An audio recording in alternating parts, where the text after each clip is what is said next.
Hallo liebe Zuschauer, in diesem Video erkläre ich euch, wie man auf Deutsch liest, und zwar wie man auf Deutsch ausspricht.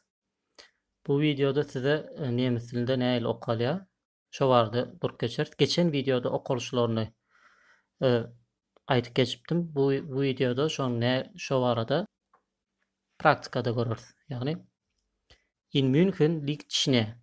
Über allem liegt wie ein weißer Mantel.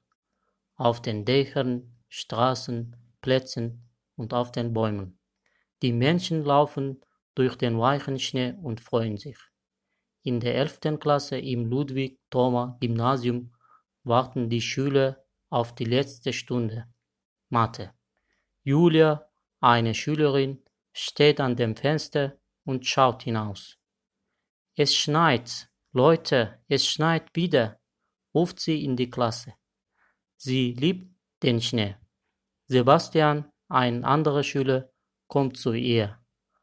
Tolle Schnee. Gut Skifahren.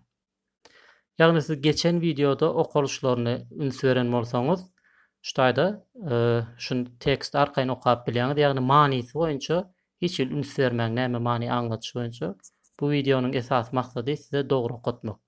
Ýagny gelse i diýip okalýar-da liegt. Şu üç birleşik gelse şa. Yine bärde i var.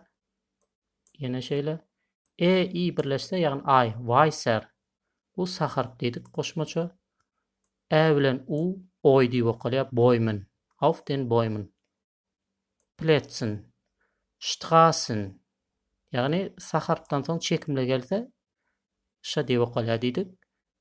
Harpyň özü dähern. Şu ikisi birleşse de ha. Die Menschen, ýagny şol şa. Laufen durch den weichen, ýagny ay, Schnee und freuen sich. Ýagny galanlaryny özüňiz görüp haýsynyň näle okulşyny görmäge synanşyň. Ýagny ýene bir aýt diýişmýär. Bu tekstiň asıl maksady size dogry okumany öğretmek. Sağ olun, sağlıkda görüşelim.